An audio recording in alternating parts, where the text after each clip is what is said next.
ұстаздар. Ұстаздық еткен жалықпас үйретуден балаға демекші. Сіздер жас ұрпақтың бойына сынала енгізетін тәлім тәрбие, үлгі-өнеге өлшеусіз.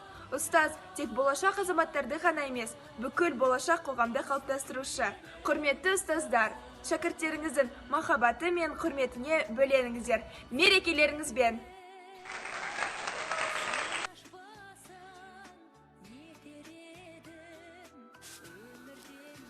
Ұстаз деген жарық күні ғаламның, ұстаз деген анасы ол адамның, бүкіл әлем мойындайды еңбегін, сен де оған адам болып жаралдың. Ұстазыңды түсінген сен тереңнен, бар әлемге еңбегімен еленген, сенің бағын өрге қарай өрлесе, ол да бірге қуанышқа кенелген. Сол арқылы сен де өмірді жалғадың, ізгі іс қой ұстаз тілін алғаның. Ұстаздар, қандай ғажап халықсыздар, шәкіртке шыңдай биік алыпсыздар, жан біткен жанарынан нұр сыйлаған, күндей боп күлімдеген жарықсыздар.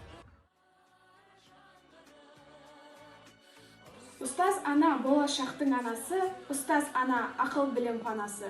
Жүзіндегі ақ мейірімді көргенде, әр шәкірттің оянады санасы.